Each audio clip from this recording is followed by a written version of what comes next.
kid trying to come back, would that be something you would want to see? Yeah, I think that'd be pretty awesome. If you had to say, like, what do you think your kicking power would be? 95, 97? I have no idea. I need to go back and look at the older ones and see if I can get a gauge based on some of the guys from back in the older games to see if I could gauge myself compared to some of those. But I honestly have no idea. Well, what were the emotions like in that last Notre Dame game for you, just leading up to it and through that game? I think that the emotions after the game were kind of off the charts, but leading up to the game, I think not just myself, but the entire team did a really good job of keeping our emotions in check and just being composed throughout the week, doing whatever we could to just maintain focus on our practice, making sure we had really high quality practices, and certainly paid off in the game. Kirby made some kind of mention like that earlier today, that one of the reasons he did what he did when he did it was he didn't want you to think you needed to go and feeling like you need to earn your scholarship. He wanted you to relax a little bit. Do you think it had that effect? I definitely think that it was a big sigh of relief when he told me, and so yeah, I guess I'd say that it did have an effect. Did it motivate you any sort of more to go out and just validate it now that you had it going into that Notre Dame game? I think that when you step out on the field every day, it doesn't matter if it's just me or anyone on this team. When you step out on the field, you have to prove that you belong there. University of Georgia is one of the best programs in the country, and we expect to have high level of talent at every single position across the board. So no matter who you are, when you step out on the field, you should expect to go out and perform at a high level and prove that you deserve to be here. How difficult was it for you to keep your emotions in check, like you said, after you got that news? The discussion I had with Coach Smart was very relaxed and and calm, I guess you could say. And he told me, you can of course tell your parents, but he said he had something planned. I was of course extremely excited, but just wanted to trust him and trust that I was going to get to let the team know somehow. So it wasn't all that difficult to just kind of keep cool. Of course, got to tell my parents and tell my girlfriend, and after that, we just kind of went from there. You strike me as like you have a very categorical kind of mind. You remember a lot of stuff and chart stuff down and everything. Like that kick, do you remember like exact yardage, left, right, wind, and the kind of the scenarios that you were computing in your mind when you lined up for it?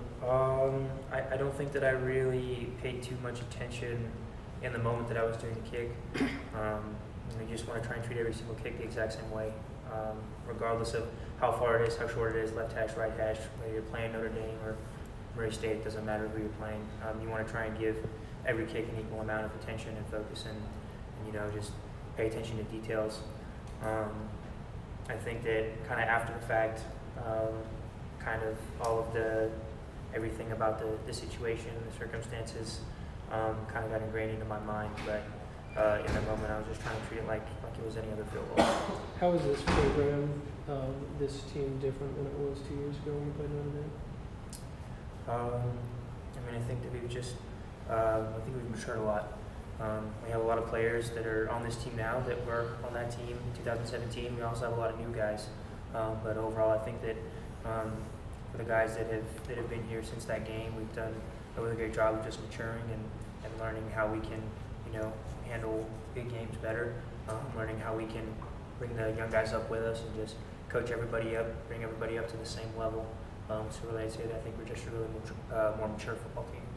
When y'all going through player intros before a game, do you notice the amount of applause that you receive when your name's called? Not really. I'm getting my last few warm-up kicks in the den on the sideline.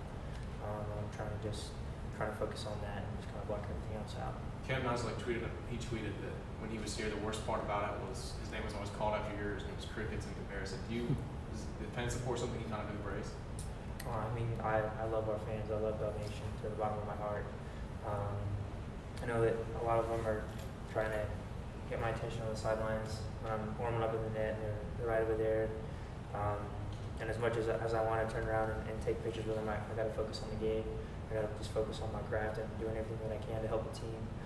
But I love our fans so much, and any chance I get to say thanks, I'll do it. That game was obviously before and after kind of on for you with getting the scholarship. looking back on it, do you feel like it was a before and after moment for this program and sort of building it to what it's become now? I definitely think that it was a signature win for the team in that season. We had faced some major adversity, even before that game. It was Jake Fromm's first ever career start for the team, and so just the entire team faced some adversity in that game. But I really think it was a great opportunity for us to learn and develop and just learn how to handle tough situations. And I really think that we used some of that experience that we had from that game to help us in some big moments later on in that season, and also just to carry over into these last couple of years. How special is it to be able to play in that game, getting back here? I mean, you come to Georgia, you expect to play in the SEC, which has obviously some marquee opponents, but Notre Dame is different. How special is it to have been a part of both of these games? I think that it's really special. Notre Dame has so much history with their program, and Georgia and Notre Dame don't really have a whole lot of history with each other. They have the national championship game on Week in 1980. I think it was the only other time before these past two times that they'd ever played each other. So I really think that it's been really unique that we had the opportunity to play a team that has so much history and so much tradition, and we get a chance to kind of create some tradition of our own with this particular matchup. You and the older guys on this team that have played both matchups, is that a bond you guys are going to share going forward? That you guys were able to play both ends of this home? Yeah, I definitely think that that's something that we'll be able to hold on to and just hold special. You ever seen the movie Rudy? Bits and pieces, yes. Do you think he was onside or was he offside? I don't know what part you're talking about. I'm sorry.